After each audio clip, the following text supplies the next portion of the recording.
নমস্কার, আশা করি সকলেই ভালো আছেন। আজ আপনাদের সাথে শীতকালের একটা ডালের রেসিপি শেয়ার করব। প্রথমে মুগ ডালটাকে ভেজে নিয়ে নুন দিয়ে আধা সেদ্ধ করে নেবেন। যেই ডালটা আধা সেদ্ধ হয়ে আসবে তখন ওর মধ্যে ডুমু ডুমু করে কেটে রাখা পেঁপে আপনারা ওর মধ্যে দিয়ে দেবেন। যখন পেঁপেটাও দেখবেন আধা সেদ্ধ হয়ে এসছে তখন কেটে রাখা শিমগুলো ওর মধ্যে দিয়ে দেবেন। পেঁপে আর শিম একসাথে দেবেন না, কেন শিম খুব তাড়াতাড়ি সেদ্ধ হয়ে যায়। তারপরে ওটাকে পুরো যখন শিম পেঁপে ডাল সব সেদ্ধ হয়ে যাবে তখন ওর মধ্যে দিয়ে দেবেন হলুদ আর চেরা কাঁচা লঙ্কা।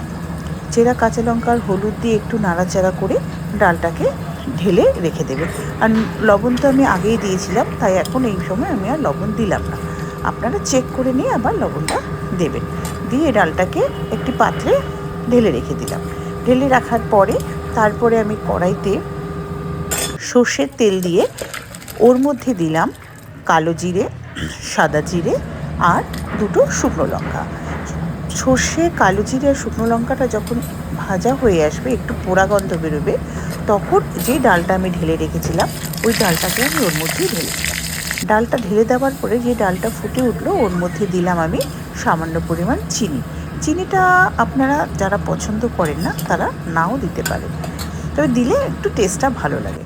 চিনিটা দিয়ে নাড়াচাড়া করে ডালটাকে আবার একটু ফুটতে দেবেন।